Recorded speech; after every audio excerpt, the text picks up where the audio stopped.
The ancient streets of Pontefract lay shrouded in darkness, its cobblestones slick with the relentless autumn rain that had been falling since dusk. Ela Evans stood before the imposing Victorian mansion that had once been her childhood home, her trembling fingers clutching a set of old brass keys. The wind howled through the narrow alleyways, carrying whispers of the town's dark history. Tales of the infamous Pontefract Castle, where centuries of torment and tragedy had left their mark on the very soil beneath her feet. Lightning split the sky, illuminating the mansion's weathered facade. For a moment, Isla could have sworn she saw a figure watching her from the upper window, her mother's old room. But that was impossible. Margaret Evans had been dead for exactly 40 days, her body found in circumstances so bizarre that the local authorities still hadn't closed the case. The key turned with a reluctant groan, and the heavy oak door swung open. The musty scent of abandonment assaulted her senses, mingling with the lingering trace of her mother's favorite lavender perfume. Isla's heart clenched painfully in her chest. She hadn't wanted to return here, not after everything that had happened, but the mysterious letter that had arrived that morning had left her no choice. "My dearest Isla," it had read, in her mother's unmistakable handwriting. "If you're reading this, then what I feared has come to pass. There are things about our family you need to know, truths I should have told you long ago. Come home. Look behind the painting in the drawing room, but whatever you do, don't trust the shadows. They have eyes here." The letter was dated the day before her mother's death. As Isla made her way through the darkened hallway, her footsteps echoing on the hardwood floors, memories flooded back unbidden. Happy ones at first, childhood laughter, the smell of fresh-baked scones, her mother's warm embrace. But then came the darker memories, the arguments that she'd overheard late at night, her mother's increasingly erratic behavior in the weeks before her death, and the strange symbols she'd found carved into the door frames.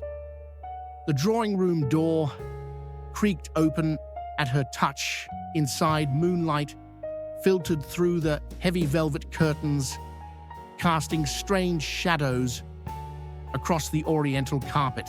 The family portrait hung exactly where it always had, her mother young and beautiful, holding a 5-year-old Isla on her lap. But something was different. The frame sat at an odd angle, and the wallpaper behind it seemed darker than the surrounding area.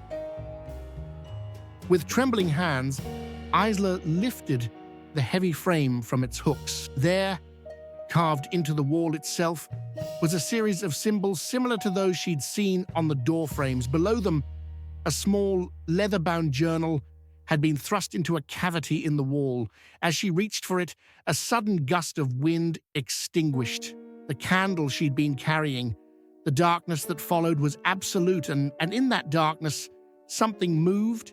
It started as a whisper, so faint she might have imagined it. But then it came again, closer this time, a voice that sounded like her mother's, but wrong somehow, as if the words were being spoken underwater. "Isla, my sweet girl, I'm so sorry." She spun around, heart thundering in her chest. The moonlight that had illuminated the room moments before had vanished, plunging everything into an unnatural blackness. The air grew thick and heavy, making it difficult to breathe. And then she saw it, a figure standing in the corner, tall and dark, wearing what appeared to be a monk's habit. But where its face should have been, there was only shadow. The journal fell from her nerveless fingers, landing open on the floor. In the brief moment before terror overwhelmed her, Isla caught a glimpse of the first page. The Black Monk of Pontefract was never just a legend.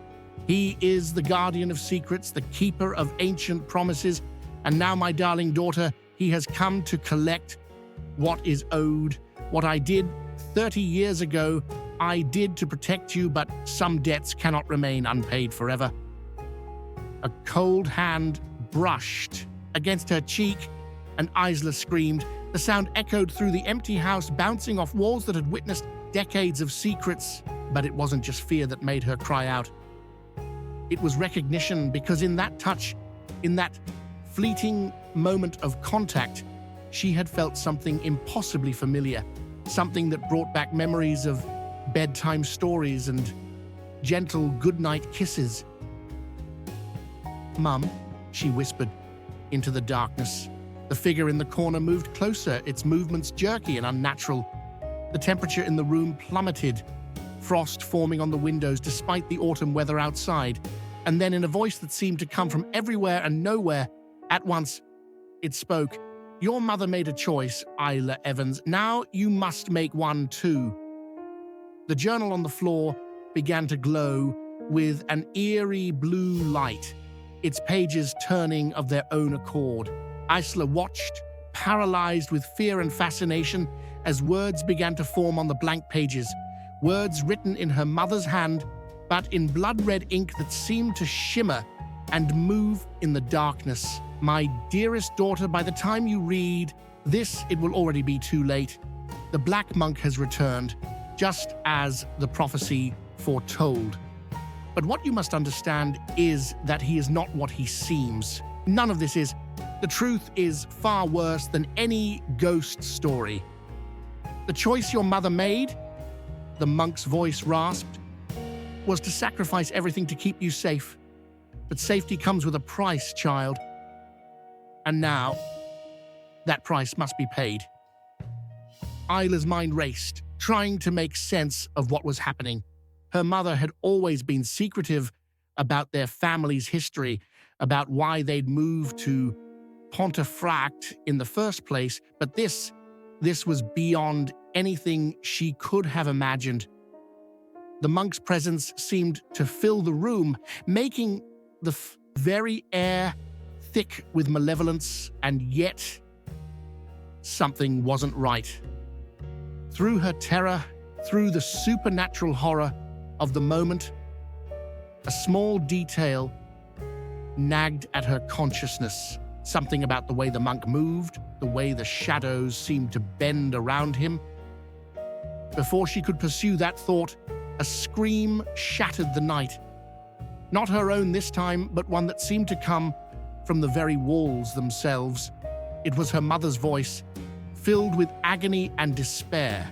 The sound drove Isla to her knees, hands pressed against her ears, tears streaming down her face.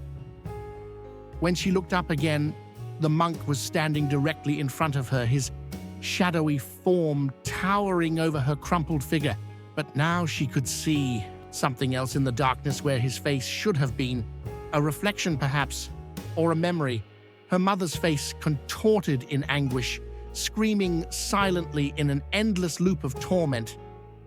"Choose," the monk commanded. "Choose now, but choose..." What? The journal still lay open at her feet, its pages now filled with cryptic symbols and desperate warnings, and there at the very bottom of the page, written in her mother's increasingly frantic hand, "The Black Monk is not our enemy, Isla. He is our creation, our sin, our redemption. To save me, you must first understand what happened that night 30 years ago. But be warned, some truths are better left buried in the shadows." The grandfather clock in the hall struck midnight, its chimes unnaturally loud in the oppressive silence that followed her mother's written words. With each strike, the monk's form seemed to flicker like a candle in the wind, and with the final toll, everything changed. The darkness retreated, but the horror remained. Because now Isla could see clearly what the shadows had been hiding. The truth about her mother's death, about the Black Monk, about everything. It was all there in the journal, waiting to be discovered. But as she reached for the book, a cold certainty settled over her. Some questions once asked can never be unanswered. Some doors once opened, can never be closed, and in Pontefract, where the veil between worlds had always been thin, the price of truth was often paid in blood. The scream that had echoed through the house still reverberated in Isla's mind as she clutched her mother's journal with trembling hands. Dawn was breaking over Pontefract, the grey light seeping through the windows of the old Victorian mansion, but the shadows seemed reluctant to retreat. The Black Monk's presence lingered like a dark stain on her consciousness, and the revelation about her mother's involvement in something so sinister left her feeling hollow and cold. The journal's pages were heavy with secrets, some entries dating back 30 years. Isla settled into her mother's old armchair, its familiar floral pattern now seeming somehow sinister in the half-light. As she began to read, the story that unfolded made her blood run cold. October 15th, 1994. The order warned me about the consequences, but I had no choice. Isla was so sick, the doctors had given up hope. When Brother Malcolm approached me with the offering, I knew it was wrong. But what mother wouldn't sacrifice everything for her child? The Black Monk grants wishes, they said, but his price is steep. I should have asked what that price would be. Isla's hands shook as she read the words. She had been deathly ill as a child. She knew that much, but her mother had always told her it was pneumonia, that she had recovered naturally. The idea that her survival had been bought with some dark bargain made her feel sick to her stomach. A floorboard creaked overhead, and Isla's head snapped up. She wasn't alone in the house. The sound of footsteps, slow and deliberate, moved across the ceiling. Her heart pounding, she closed the journal and moved towards the stairs. The morning light should have been reassuring, but instead it only served to cast more shadows, each one potentially hiding the monk's dark form. As she reached the top of the stairs, a new sound caught her attention, humming, a familiar melody, one her mother used to sing to her as a child. It was coming from her mother's bedroom. The door was ajar, swaying slightly in a breeze that shouldn't have existed. All the windows were closed. Pushing the door open, Isla gasped. The room had changed. Where before there had been dust and abandonment, now everything was pristine, exactly as it had been when her mother was alive. The air was heavy with the scent of lavender, and sitting at the vanity, brushing her hair with slow, deliberate strokes, was Margaret Evans. "Mum?" Isla whispered, her voice breaking. The figure at the vanity stopped moving, but didn't turn around. In the mirror's reflection, Margaret's face was young again, as she had looked in the family portrait downstairs, but her eyes were completely black. "You shouldn't have come back, love." Margaret's voice was both familiar and wrong, like a beloved song played slightly out of tune. Some doors can't be closed once they're opened. Some debts can't be unpaid. "What did you do, Mum? What was the price?" Isla's voice trembled as she stepped into the room. The temperature plummeted and frost began to form on the windows. Margaret's reflection smiled, but it was a terrible thing to behold. "The Black Monk requires balance, darling. A life for a life. I thought I could outsmart him. I thought 30 years would be enough time to find another way." The journal in Isla's hands suddenly felt ice cold. She opened it again, and new words were appearing on the pages, writing themselves in that same blood-red ink. The bargain was simple. My child's life would be spared, but in return, another child would die. I told myself it would be random, that I wouldn't have to choose.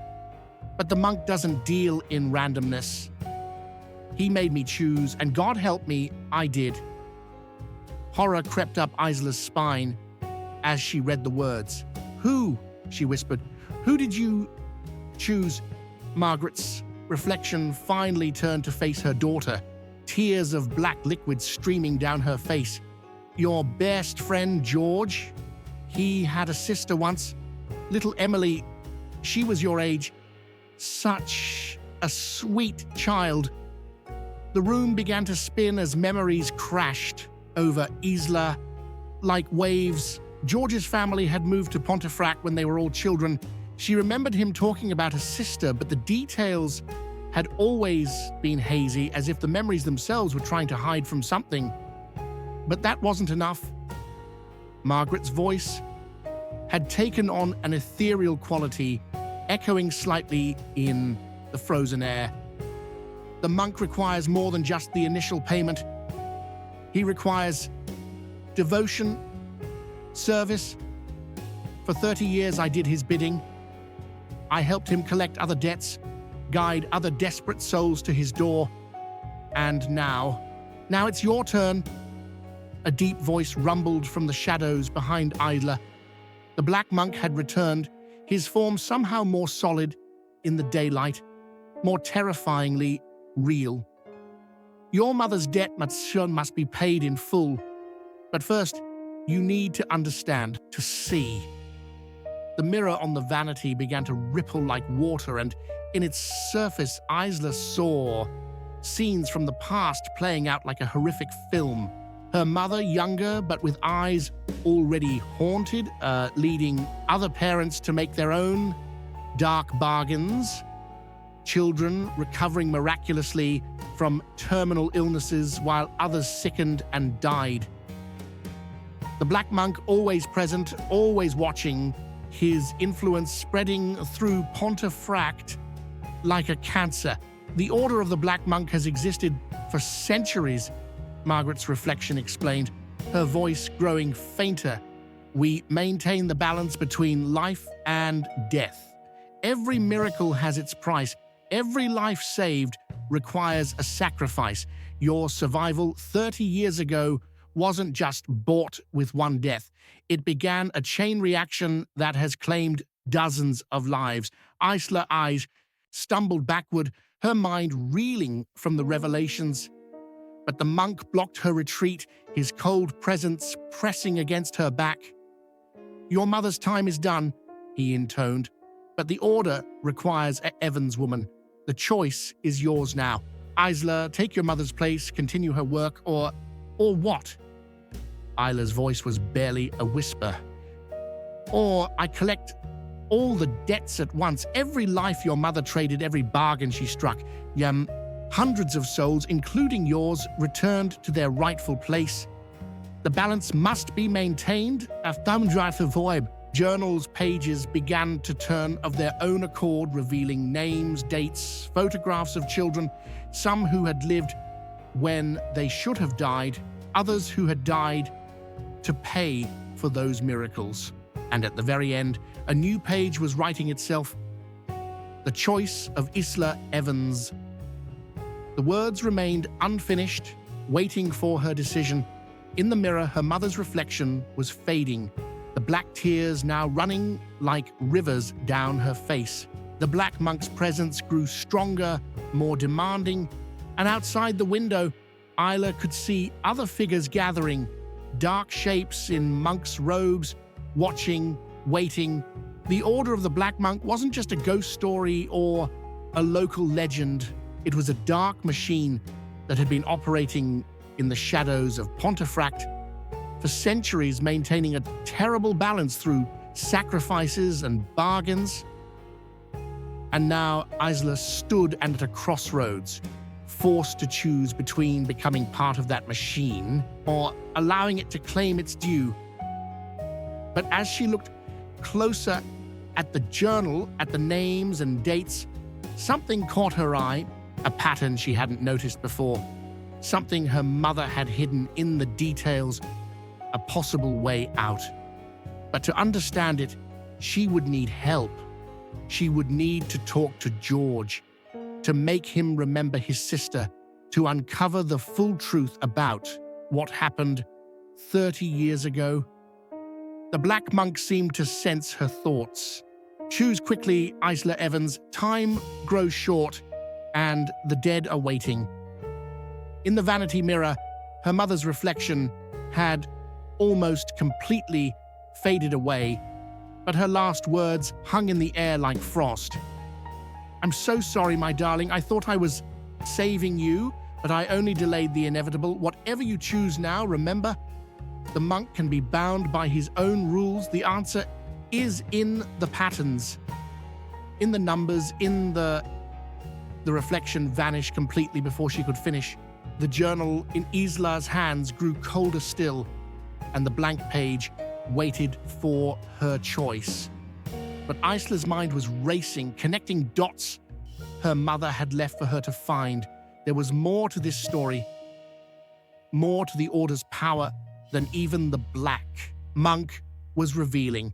She just had to stay alive long enough to uncover it all.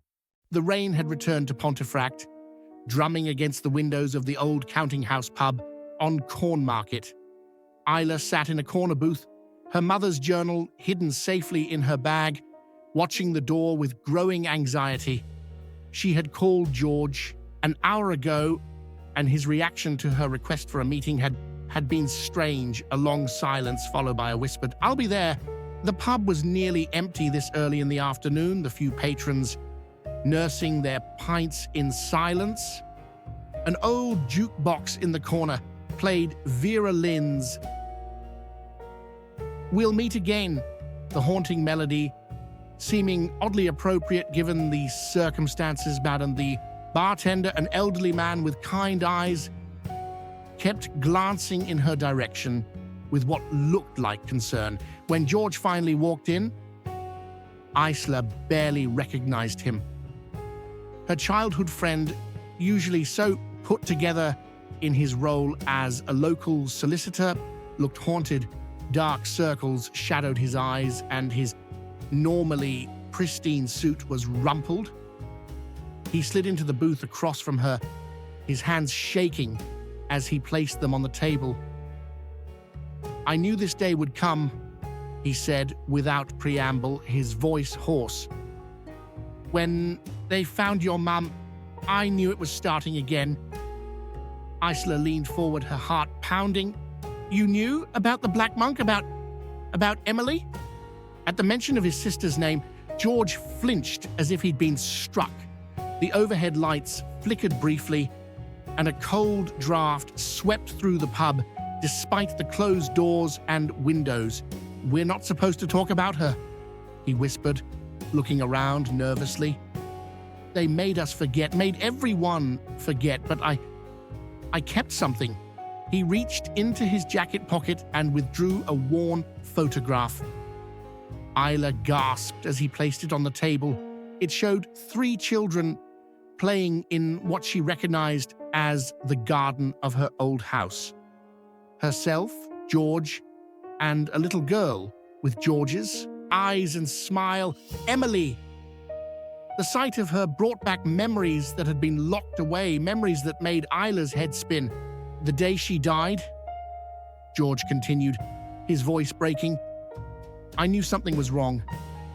She'd been perfectly healthy that morning, but by afternoon..." He trailed off, tears gathering in his eyes. "They said it was sudden infant death syndrome, but I saw him, the monk, standing in her room watching her sleep. I tried to tell my parents, but they couldn't see him. No one could. And then suddenly, no one remembered she had ever existed, except me." The jukebox skipped, the music distorting for a moment before settling back into its melancholy rhythm. The bartender had disappeared into the back room, leaving them alone in the main area of the pub. Isla felt the familiar cold presence gathering in the corners of the room, watching, waiting. "Your mother," George said, leaning closer. "She was part of it. The Order. I figured it out years ago, but I couldn't hate her because the night Emily died, you recovered, and I knew somehow that the two events were connected." Isla's hands trembled as she opened her bag and withdrew the journal. "She left this for me, George. There's so much more to it than we thought. The Order, the monk, they're part of something bigger, something that's been happening in Pontefract for centuries." As she opened the journal to show him, the lights flickered again, more violently this time. The temperature in the pub plummeted, and frost began to form on the inside of the windows. George's face went pale as he looked past Isla's shoulder. "He's here," he whispered. Isla turned slowly in her seat. The black monk stood by the jukebox, his dark form more solid than she had ever seen it. The music had stopped completely now, replaced by an unnatural silence that seemed to press against their eardrums. "The boy remembers what he should not," the monk's voice resonated through the empty pub. "This complicates matters." George stood up suddenly, his chair scraping loudly against the floor. "No," he said, his voice stronger than before. "No more running. No more forgetting. You took my sister. You've been taking children for centuries. It has to stop." The monk moved closer, his movement like smoke in still air. "The balance must be maintained. Your sister's death saved your friend's life. Would you undo that bargain?" Isla's mind raced as she looked between George and the monk. There was something in the journal, something her mother had tried to tell her about patterns and numbers. She opened it again, flipping frantically through the pages until she found what she was looking for, a series of dates and names arranged in a peculiar pattern. "The bargains," she said suddenly, understanding dawning. "They're not random, they're not even necessary, are they? You've been using the Order to maintain your power, making people think they have to sacrifice one life for another. But it's all been a lie." The monk's form flickered like a television losing signal. George grabbed the journal, his eyes widening as he read. "She's right," he breathed. "The deaths, the sacrifices, they're all connected to the old ley lines under Pontefract. You're not maintaining balance. You're harvesting souls to maintain your own existence." The temperature dropped even further, ice crystals forming in the air around them. The monk's voice, when it came again, was like grinding stone. "Clever children. Too clever, like your mother before you. Isla Evans, she discovered the truth as well in the end. That knowledge did not save her. But she left us the proof," Isla said, standing to face the entity. "Every death, every bargain, they all happened at specific points along the ley lines. The Order isn't about balance at all, it's about power. Your power. Outside the pub, other dark figures had begun to gather, more monks, their forms shifting and writhing in the grey afternoon light. But now that Isla knew what to look for, she could see the pattern in their movements, the way they were bound to specific points in the town's geography. George moved to stand beside her, the photograph of Emily clutched in one hand, the journal in the other. "All these years," he said, his voice thick with emotion, "I thought I was alone in remembering. But your mother, she was trying to expose the truth." The black monk raised his arms and darkness began to seep into the pub from every corner. "The truth," he intoned, "will not set you free. The Order has sustained me for centuries. Your mother tried to break the cycle, and now her soul joins the others in my keeping. Would you share her fate?" But Isla wasn't listening anymore. Her eyes were fixed on a page in the journal that had fallen open on the table. There, in her mother's desperate handwriting, was a series of symbols. The same symbols she'd seen carved into the door frames of her house. The same ones hidden behind the painting. They weren't just random markings. They were coordinates, pointing to something hidden beneath Pontefract's ancient streets, something that might hold the key to breaking the monk's power once and for all. "George," she whispered, never taking her eyes off the approaching darkness. "I know what my mother was trying to tell me, but we're going to need help. Do you remember old Mrs. Blackwood, the one who used to tell us stories about the castle's secret tunnels?" He nodded slowly, understanding dawning in his eyes. "She wasn't just telling stories, was she?" "No," Isla said, gathering the journal and standing her ground as the black monk loomed closer. "She was trying to warn us. The tunnels, the ley lines, the order, it's all connected. And somewhere underneath this town is the source of his power." The monk's laughter echoed through the pub, a sound like breaking glass and crumbling stone. "You think you can undo centuries of power? Your mother thought the same. Her last moments were instructive, but there was something in his voice now, a note of uncertainty that hadn't been there before. He could feel it too, Isla realized, the unraveling of his carefully constructed web of lies. The question was, could they find what they needed before he stopped them?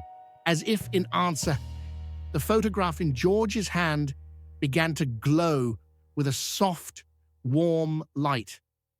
Emily's face seemed to shine from within the paper, her smile, no longer just a memory, but a beacon of hope. And in that moment, Isla knew what they had to do next. The Black Monk's power might have been built on lies and sacrifice, but its foundations lay somewhere in the darkness beneath Pontefract. And if they were going to have any chance of stopping him, of freeing the souls he had collected over centuries, they would have to descend into that darkness. The real question was, what would they find waiting for them there? Mrs. Blackwood's cottage sat at the edge of Pontefract, a stone's throw from the castle ruins. The ancient building seemed to lean slightly, as if bearing the weight of centuries of secrets. As Isla and George approached through the overgrown garden, the evening fog rolling in from the moors gave the scene an otherworldly quality. The old woman was waiting for them on her doorstep, her silver hair gleaming in the twilight. She showed no surprise at their arrival, as if she had been expecting them all along. Her eyes, sharp despite her advanced years, fixed immediately on the journal in Isla's hands. "Margaret's book," she said softly, her Yorkshire accent thick with emotion. "I wondered when you'd bring it here." Inside the cottage was a treasure trove of local history. Maps of old Pontefract covered the walls, their yellowed papers marked with elaborate annotations. Books about folklore and ancient rituals filled every available surface, and bundles of dried herbs hung from the ceiling beams, filling the air with a sweet, earthy scent. "You knew my mother," Isla said. "It wasn't a question." Mrs. Blackwood nodded as she settled into an ancient armchair by the fireplace. I did.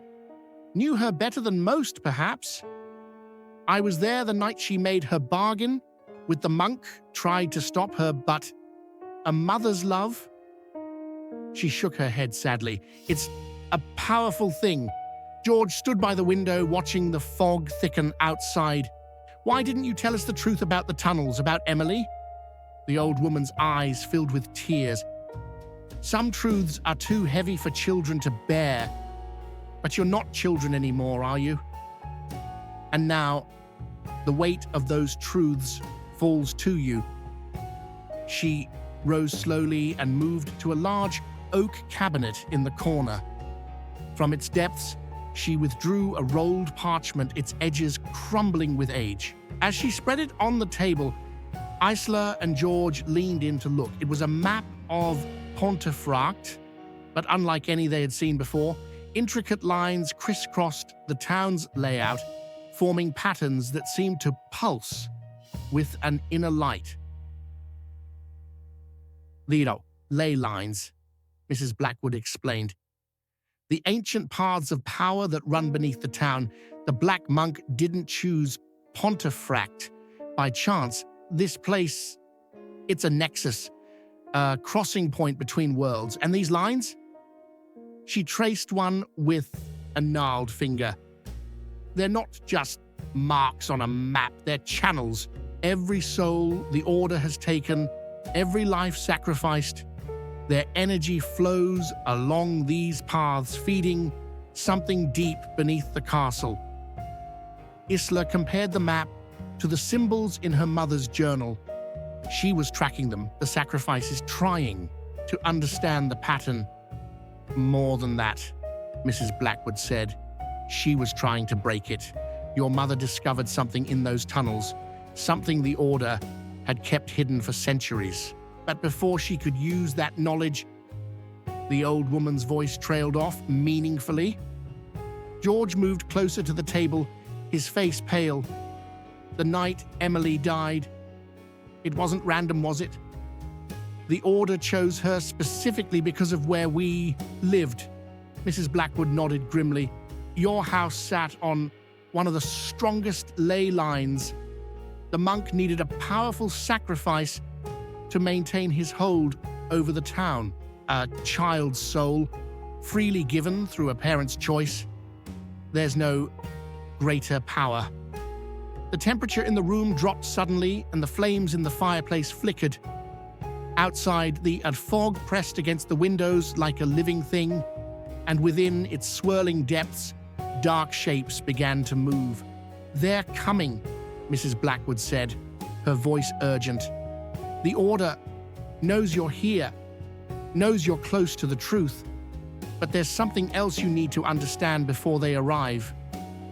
She gripped Isla's hand with surprising strength. Your mother's death wasn't just murder, it was a ritual, the final step in a ceremony that's been building for centuries. The monk isn't just collecting souls, he's building towards something that could tear the veil between worlds completely. The fog outside had grown so thick that it blocked all light from the street lamps. The dark figures were closer now, their monks' robes billowing in a wind that shouldn't exist. Isla could hear their chanting, a low droning sound that made her teeth ache. Mrs. Blackwood moved quickly for her age, gathering books and papers. The tunnels beneath the castle, they're not just passages, they're a maze designed to protect something. Margaret found it, but she couldn't reach it alone. That's why she left the journal for you, Isla, because you're connected to this in a way no one else is. Connected how? Isla asked. But deep down, she already knew the answer. The bargain your mother made didn't just save your life, the old woman explained. It marked you, changed you. Why do you think you can see the monk so clearly when others can't? Why you can read the symbols in the journal that others see as nonsense? The windows began to frost over, ice crystals forming in beautiful but terrifying patterns. The chanting grew louder, and now they could make out words in an ancient language that hurt their ears to hear. You have to make a choice, Mrs. Blackwood said, pressing a small iron key into Isla's hand. This will lead you to the heart of the maze, but what you do there, that's the real test. Your mother thought she could destroy the source of the monk's power, but there are worse things than his dominion. The choice she faced, the choice you'll face, it's not as simple as right and wrong. George grabbed Isla's arm. They're almost here. The old woman nodded. Take the back door. Follow the path behind the cottage. It'll lead you to the castle's old well entrance. But remember this, the monk's power isn't just built on death. It's built on choice. Every sacrifice, every soul he's taken, they were all freely given. That's what makes him so powerful, and that's why her words were cut off by the sound of breaking glass. The front windows shattered inward as the fog poured into the cottage, bringing with it the cold presence of the Order. The Black Monk's form materialized in the doorway, more solid and terrible than ever before. "Mrs. Blackwood," his voice rang out, heavy with dark amusement. "Still interfering after all these years. Your protection of these children changes nothing. The cycle must be completed." The old woman stood her ground, facing the entity with remarkable courage. "Run!" she shouted to Isla and George. "Find what Margaret found. Make your choice." As they fled through the back door, Isla looked back one last time. Mrs. Blackwood stood in her cottage doorway, arms raised, reciting words in a language Isla didn't recognize. The fog seemed to recoil from her, and the Black Monk's form flickered like a faulty television signal. But as they reached the garden path, a terrible scream split the night. Mrs. Blackwood's voice cut off mid-word. The fog surged forward with renewed force, and the dark shapes of the Order's members moved to follow. Isla clutched the iron key in one hand and her mother's journal in the other as she and George ran through the darkness toward the castle ruins. The weight of the choice ahead pressed down on her like a physical thing. Whatever lay in the tunnels beneath Pontefract, whatever secret her mother had discovered, it would change everything. The real question was, when the moment came, would she have the strength to make the right choice? Or would she, like her mother before her, discover that sometimes there are no right choices at all? The ancient well entrance to Pontefract Castle's underground tunnels gaped before them like an open wound in the earth. The fog that had chased them from Mrs. Blackwood's cottage swirled around their feet as Isla and George stood at the edge, the iron key cold in Isla's palm. Behind them, the chanting of the Order grew closer, carried on the bitter winter wind. "We have to hurry," George whispered, his breath visible in the freezing air. The photograph of Emily was clutched tightly in his hand, seeming to glow faintly in the darkness. "They're coming." The key fitted perfectly into a rusted lock on the well's ancient grate. As it turned, the sound of ancient mechanisms grinding to life echoed from deep below. The fog retreated from the opening, as if repelled by something older and more powerful than the Black Monk's influence. They descended the narrow stone steps that spiraled down into darkness. Their torchlight cast dancing shadows on walls that were covered in strange symbols, the same ones from Margaret's journal, but here they were older, worn by centuries of time and damp. "Your mother was down here," George said suddenly, pointing to fresher markings among the ancient ones.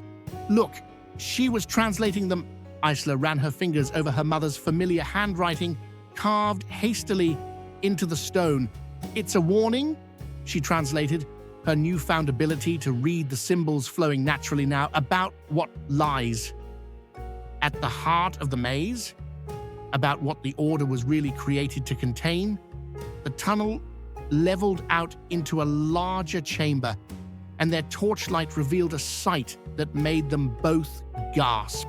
The walls were lined with alcoves, and in each one stood a figure, not statues, but people turned to stone, their faces frozen in expressions of horror or resignation. Some wore modern clothes, others the garb of centuries past. "The sacrifices," Isla breathed, recognizing faces from her mother's journal. "All the souls the Order has taken. They're not just fuel for the monk's power. They're guardians of some kind." A familiar voice echoed through the chamber, making them both jump. "Very good, my dear." Poppy Blackwood stepped from the shadows, but she was changed. Gone, was the frail old woman they had left in the cottage. She stood straight and tall, her silver hair gleaming with an unnatural light, her eyes dark and knowing. "You're cleverer than your mother was at the end, Mrs. Blackwood." George took a step back. "But we thought we heard you scream." "Oh, you heard something, dear boy." Her smile was cold. "The Order has many ways of deceiving those who would interfere with its true purpose, just as we deceived Margaret when she came too close to the truth." The temperature in the chamber dropped further, and the black monk materialized beside her, his form more solid than ever in the depths of his domain. "The Order does not just take lives, Isla Evans. We preserve them.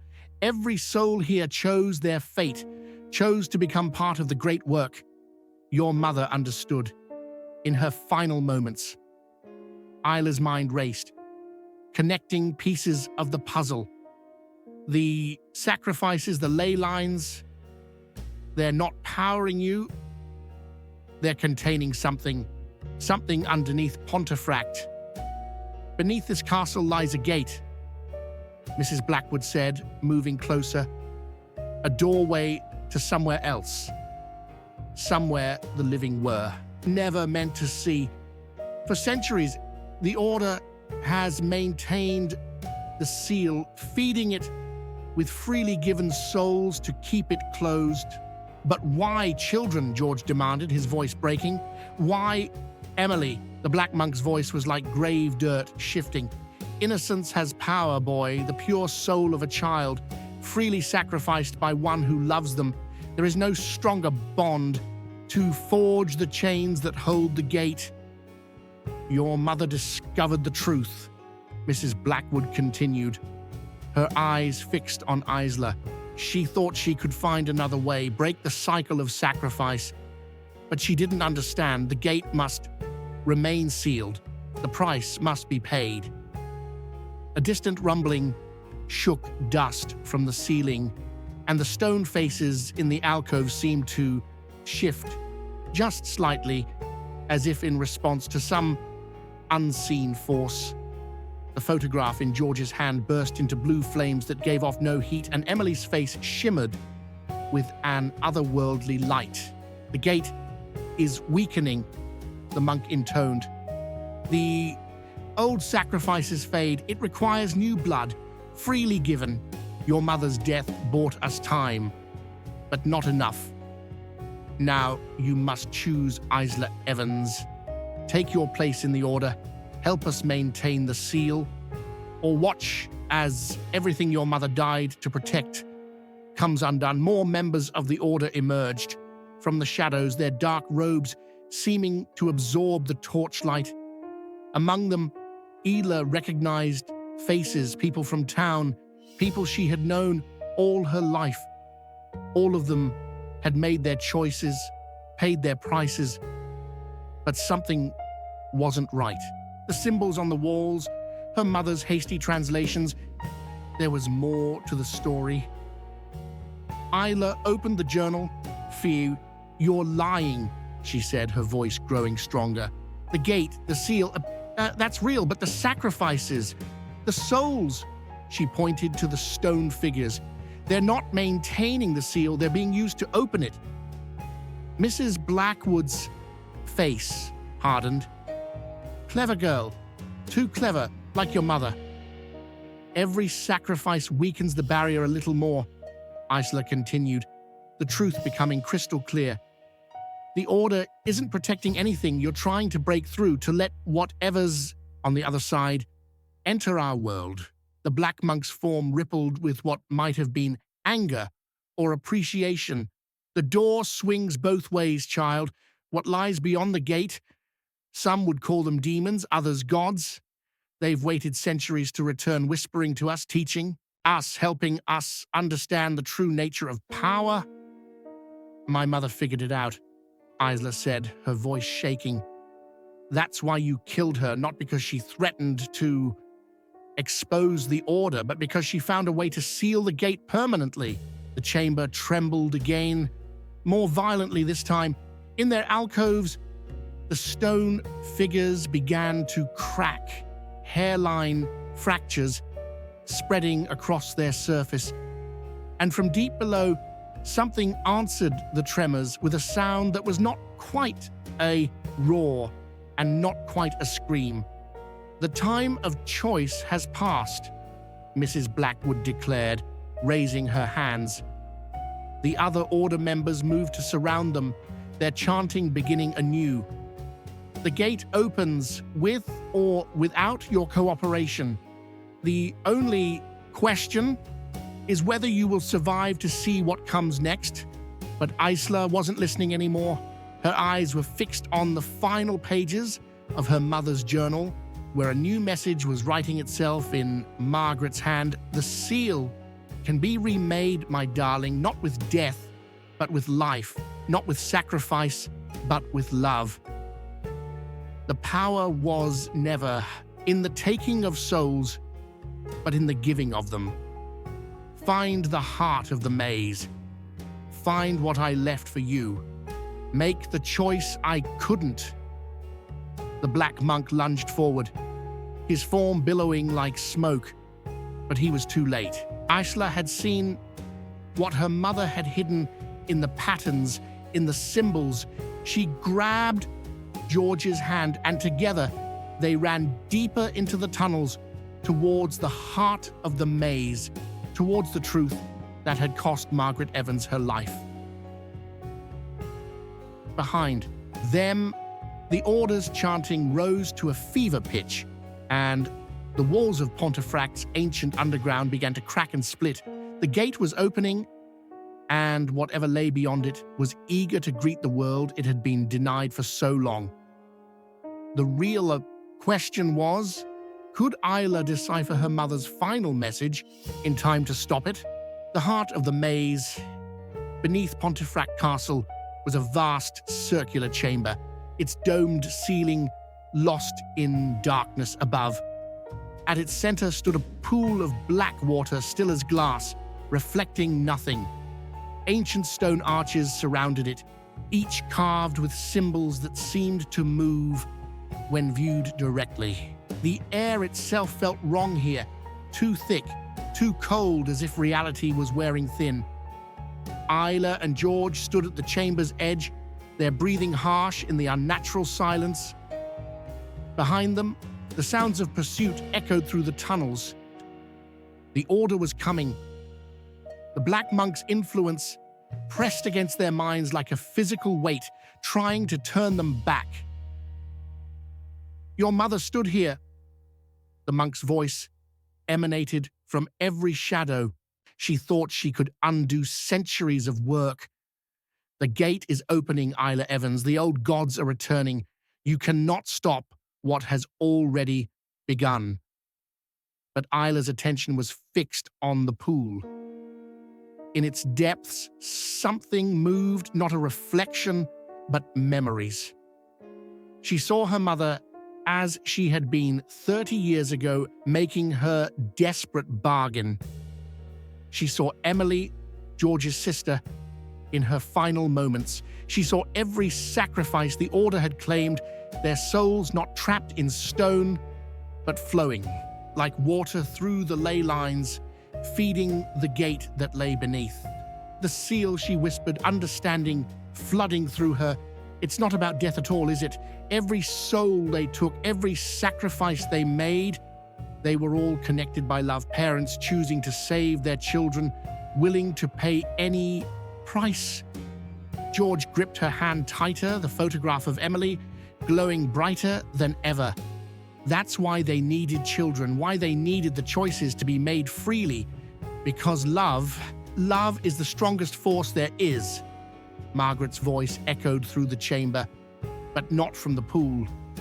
Isla turned to see her mother's spirit standing beside one of the arches, her form transparent but undeniably present. "I discovered the truth too late. The gate was never meant to be sealed with death. That was the Order's corruption, their way of twisting the original purpose. Mrs. Blackwood's voice rang out as she and the other Order members entered the chamber. "You fool, Margaret. Even in death you don't understand. The old gods require sacrifice. They demand payment in blood and souls." "No," Isla said, her mother's final message becoming clear. "That's what you wanted us to believe. But I've read the original symbols, the ones you tried to hide.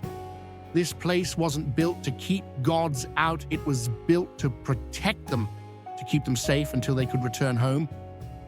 The black monk materialized fully now, his form towering over them. "The gate opens either way, child. What difference does it make why it was built?" "All the difference in the world," Margaret's spirit said. "Isla, the journal, the final page. Read it now." With trembling hands, Isla opened the journal to its last entry. The words seemed to glow on the page. "The gate was built with love, sealed with love, and can only be truly closed with love freely given, not taken, not corrupted, but offered willingly. I couldn't do it alone, but together." Understanding dawned in Isla's eyes. She looked at George, at the photograph he held, at her mother's spirit. Every sacrifice they took was connected by love, but twisted by fear and desperation. But if the love was freely given, with no price demanded, the chamber shook violently. In the pool, the black water began to churn, and through its depths something vast and ancient stirred. The Order members began their chanting, their voices rising in triumph as the gate began to open. But Isla knew what she had to do.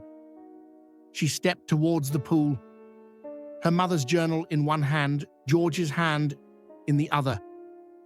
The photograph of Emily burst into brilliant blue flame, and George gasped as his sister's spirit appeared beside them, young and pure and untouched by the Order's corruption.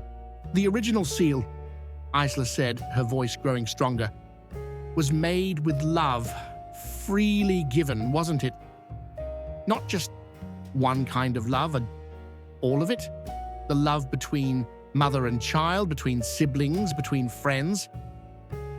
Pure love, without price or bargain." Margaret's spirit moved closer. "Yes, that's why I left you the journal, why I made sure you would find George again. The Order's power comes from corrupting love with fear and sacrifice, but true love sets things right," Isla finished. The black monk lunged forward, but he couldn't cross the circle of symbols that had begun to glow around the pool. Mrs. Blackwood screamed in rage as decades of carefully laid plans began to unravel. Isla looked at her mother's spirit, at Emily's innocent smile, at George's understanding face. 3 kinds of love freely given, no bargains, no prices, no corruption. "I forgive you, Mum," she said softly, "for everything, and I love you." George squeezed her hand. "Emily, I've held on to you all these years, but now I have to let you go. With love, not grief." Emily's spirit smiled, and for a moment she was the most real thing in the chamber.